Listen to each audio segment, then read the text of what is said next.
Greetings, ladies and gentlemen. In this video, I'm going to be making a build guide for my Volcanic Fissure Totems Chieftain from Crucible League. This is probably one of the most quintessential Chieftain builds I have ever seen, given what we knew Chieftain to be in Crucible League and before. So, Chieftain is getting changed in the upcoming patch, kind of really doing away with just about everything that made this build function. So while it's really visually satisfying, lots of fireballs, fountains of fiery balls, as I described it, it's not the fastest map clear build, but it's very visually satisfying. And there's some really interesting mechanics working behind the scenes on this to make this character pretty powerful. So the big thing that's being changed here is I'm using Vengeance Cascade, which this is getting nerfed. So in the past, it caused all attack projectiles to return to you. And with the totems, if I just drop one here, it's going to mean all of the balls hit the ground and then bounce and then re-land in the same spot again. So it pretty much made this build do double damage. It probably needed nerfed, and it got that. But then also the whole Chieftain ascendancy is being changed. Now, I always imagine the Chieftain as this kind of fire specialty, totem focused kind of archetype in the game. So here I took Arahagwi Moon's Presence. I get buffs while having totems out. Totems can leech life to me, which is really important. I gain a bunch of endurance charges. I get more damage if I've gotten hit and used my cast on damage taken Immortal Call. And then we're getting a little bit of extra Fizz as Fire, which is a rotating buff, which I never really like. But if we look further out, this is an Ancestral Bond build.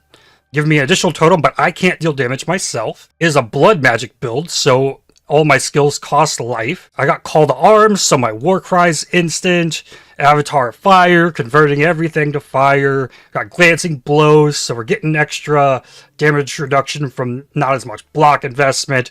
Don't have to worry about accuracy because we got Resolute Technique. It was really, really fantastic. The big thing here is I used these new Tanu Ahi gloves, which cause you to have a chance to gain adrenaline and onslaught when you fill your unreserved life. So all of my skills here are costing life. You can see the life number just kind of going down, and I am casting a Scorching Ray that has a cast while channeling flame ability on it to like get extra life cost, because I'm trying to drain life so that my totems can leech my life to full, and I'm also using Blood Rage for this an extra purpose here. So like I'm constantly degenning life so that these totems can, you'll be able to see it up here, there's Adrenaline and Onslaught almost with permanent uptime, and I'll show it in a boss at the end of the video. And I almost didn't want to make a build guide for this, given that so many things are going away. The big part of making this work with these gloves was the Chieftain node that allowed damage from your totems to be leached to you as life. That's being completely done away with, so this whole idea that you can get Adrenaline and Onslaught from the totem leech to you is gone in the upcoming league. But I'll still go through everything just in case there might be some ways to kind of put the same thing together in the future. But given everything I did do with this build, it wasn't the fastest map clearer, it wasn't a meta build, and even still made use of all of these really interesting mechanics. I thought if there was going to be any kind of Chieftain rework, it might be more in line with this type of thing than the Chieftain rework that we're actually getting. So I came into a siege map on purpose because Tukohama is kind of the most closely related thing to like the Chieftain archetype. This unique enemy, it spawns totems all over the place that do fire things, and that's just kind of what I was kind of going for with this build. There's actually a Tukohama Fortress unique shield that would pair really well with this, and we've got this Scorching Ray totem. So this is like totem versus totem battle. You have this kind of Karubi nonsense. And then he even summons extra totems. I can't kill him now unless I take out all of the totems. It's like really totem-centric focused. What Chieftain, in my opinion, still should be. If changes needed to be made, sure, but it's kind of just turned Chieftain into this pseudo-righteous fire juggernaut, basically. Really?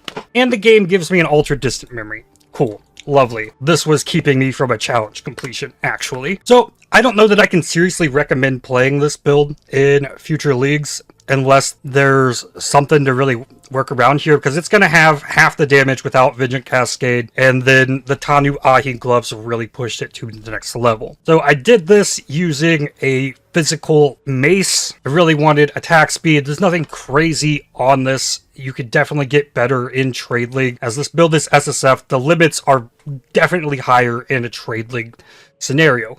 But the real big thing that this build needed was a Shaper's Shield with +1 max number of summoned totems. So that just gets me an additional totem out, so I can have 5 in total now. Now, ideally, this shield right here, Tukahama's Fortress, like I mentioned, this would be like a starter shield to push somebody down this playstyle. It gives you blood magic, you get armor per summon totem, you get +1 max totems, some life and totem damage. You can definitely get something better off of Shaper's Shield, but the Tukahama's Fortress shield is so rare that, like, you can't actually farm that in SSF. I even tried to use Crucible trees on the shield base to try and get it to upgrade into a unique, and I wound up with like 4 Churnbog's pillars from doing that. So I never got the Tukahama's Fortress shield that I wanted. So, like, while that was ideally like a stepping stone into a more in-game focus on this build, it never really came out, and I had to get to T14 plus maps to get a Shaper Shield to even have chance for a +1 number of summoned totems here. But then the rest of the gear is basically pretty simple. You get life resists. I got some extra physical taken as fire, Volcanic Fissure, Helm Enchant for 2 additional projectiles. That helps a lot. But that, like, life resistances, attributes, whatever you need. Try to get fizz damage on rings and stuff. So this build is not min-maxed by any means, and I'll kill Exarch at the end of the video. All of the gear is pretty basic and simple. So I have my Volcanic Fissure linked with Earthbreaker support, which allows slam skills to be supported with an Ancestor totem.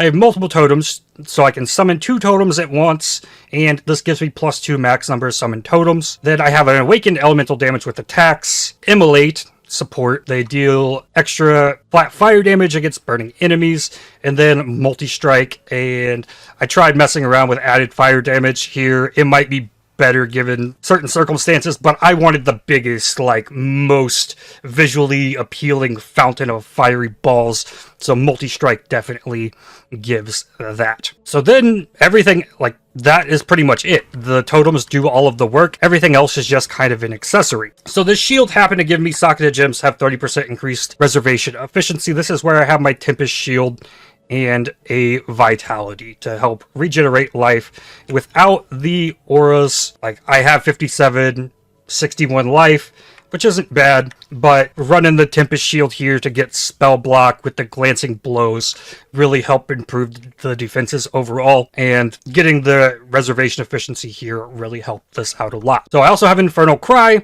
This will cover enemies in ash, so I did not need to go into Heinikora's Death's Fury to get the cover enemies in ash on hit. I was able to do that with the Infernal Cry. In my helmet, this is where I have my Scorching Ray with Cast While Channeling Flammability, and also here I have Infused Channeling.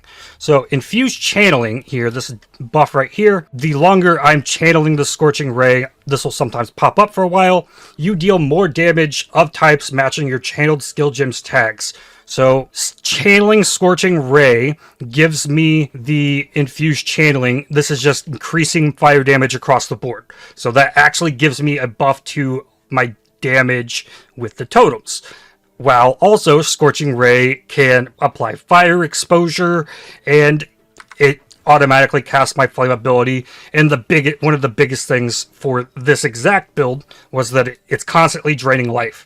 So it's spamming down the flame ability, giving me the most opportunity for the totem hits to leech me to full for the Tanu Ahi. Also here I have a flamethrower trap linked with combustion. This is just to try and get an extra -10 to fire resistance on enemies. I throw down a fire trap. Fire trap can actually deal damage because it's not me, same way the totems are. So I can actually use this to try and ignite enemies just for a little bit of boost of extra damage. Not anything crazy there. A steel skin I have if I need to remove bleed or something, even though I have a flask. Just an extra defensive thing, but I'm not using that on my left click as I have a cast when damage taken, increased duration, and immortal call here.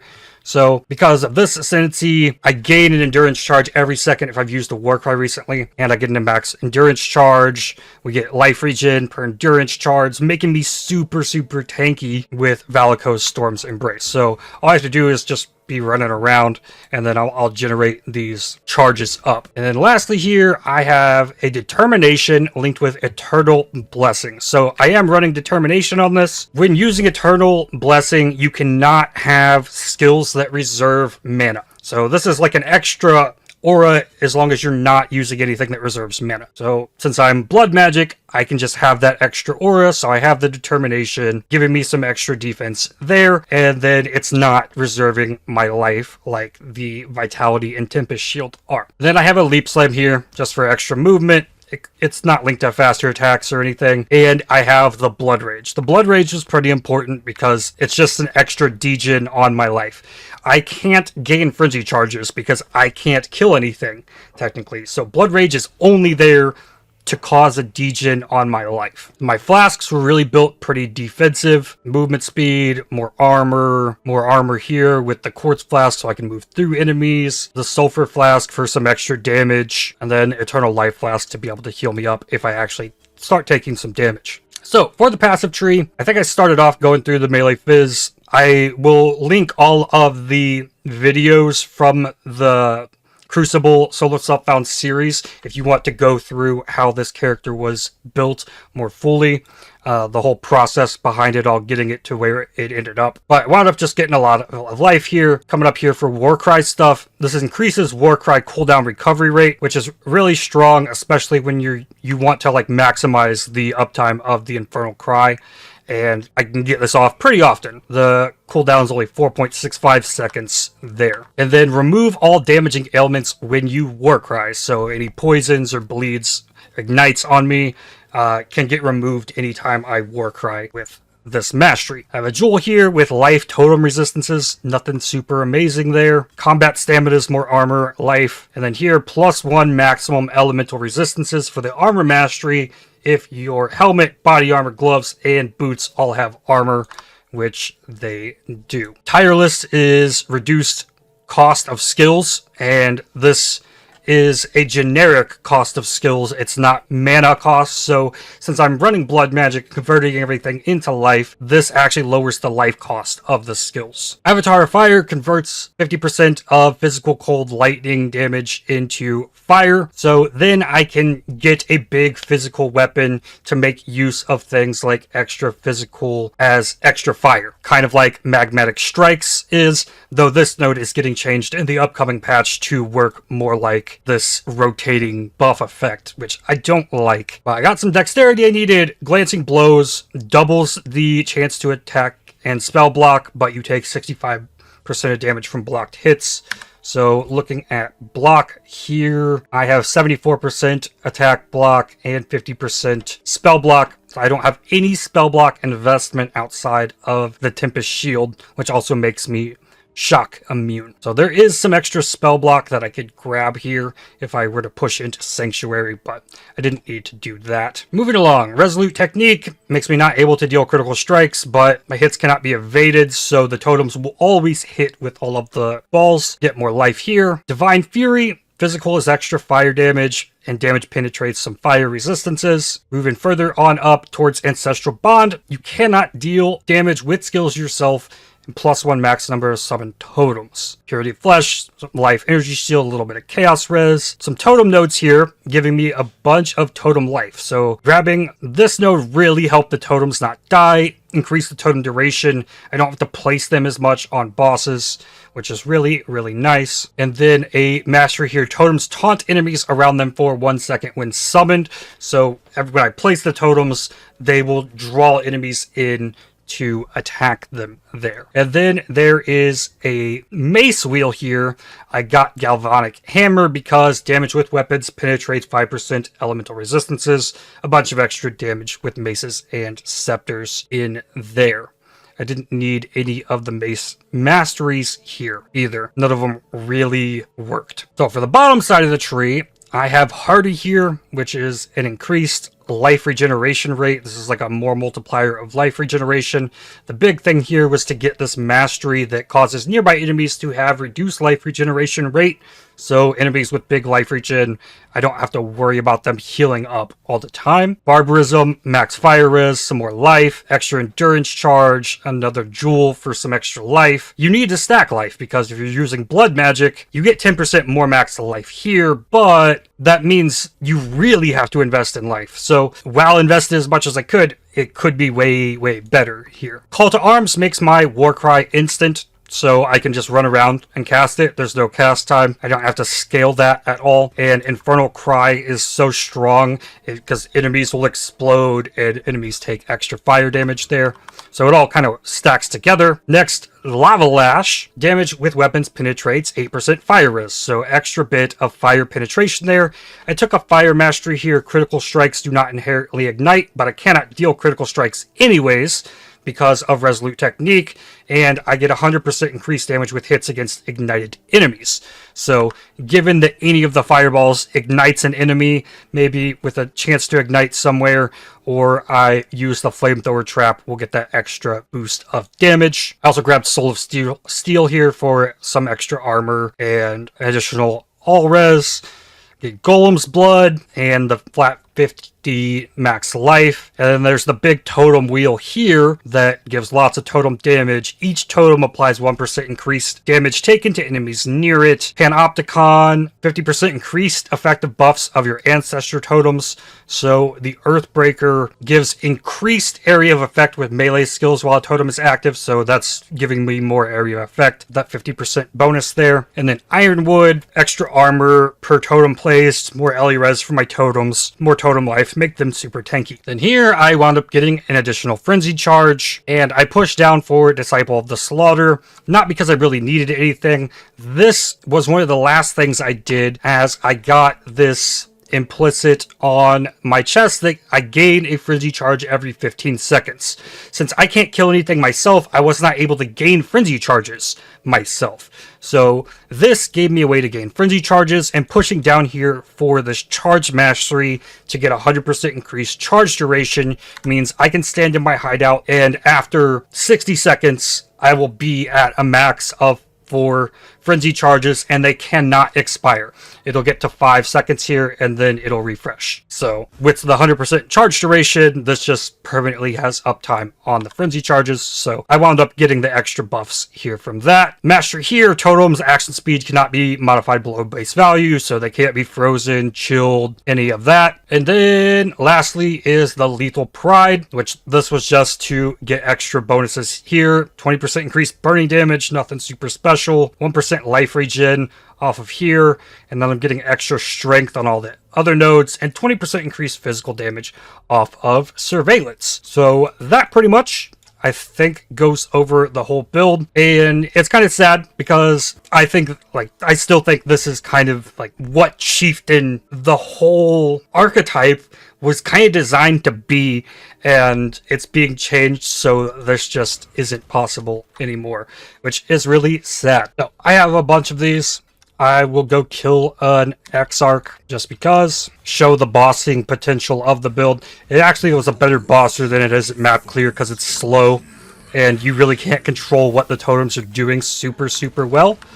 But I pop my Blood Rage, and then I just try and keep the Scorching Ray on the boss, And like, even with the Vengeant Cascade, this build is not like the top tier of damage that you can get out of like other builds. So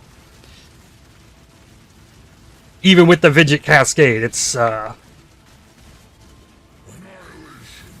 strange, this one.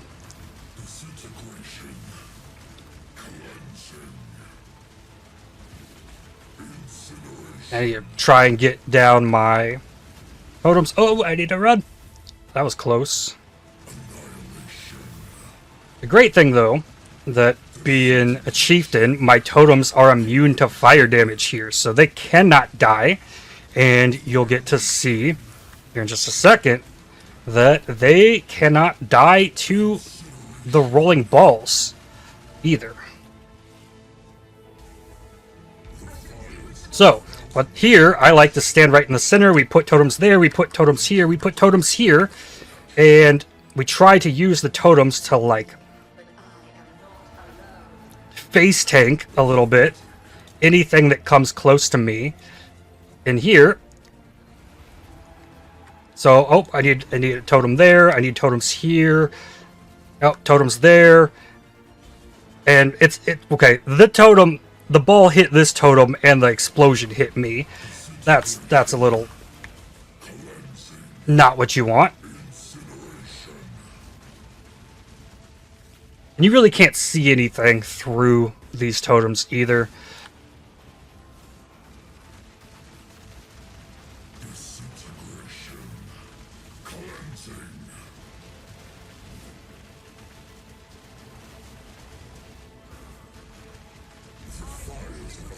Oh, and we get to do more balls here, some there, some here. Go there. Oh, need one up there. Need more this way. Ah! It's probably better to just, like, do 3 different ways and then dodge anything that comes from the bottom myself. But it's really cool. Like, there's a little bit of cheese here with the totem build for Searing Exarch. It's pretty nifty.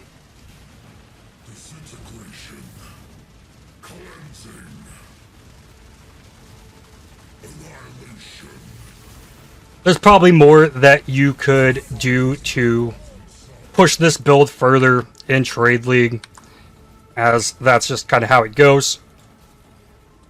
I played it in SSF, so just wanted to give you the blueprint on what I created. Ah! Ah, no, they hit. See, I got the totems too close to me. The balls hit the totems.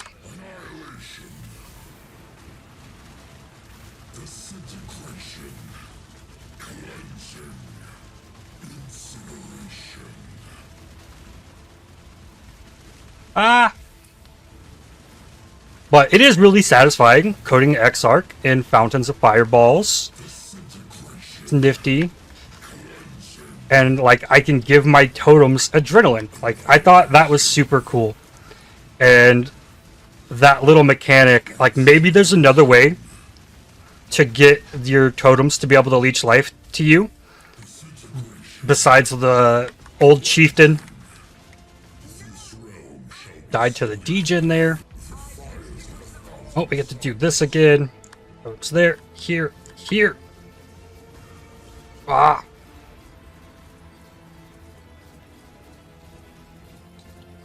Oh, much nicer. Oh, dodged here. Looks like my totems are about to go down, so I put here, here, here. Looks like I'm good. I need to dodge the bottom. I love it. I love how that works. So, something I definitely wanted to showcase here.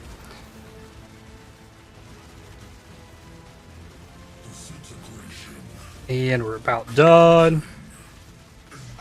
And I get another shield. But there we have it for the Volcanic Fissure Totems Chieftain build that will rest in pieces. The upcoming build guides that I will be putting out will probably have more applicable uses in the upcoming league. But with that, I'd like to thank you for watching. If you enjoyed this video, definitely hit the like button as it really helps the channel out a lot. Subscribe to make sure you don't miss more videos from me.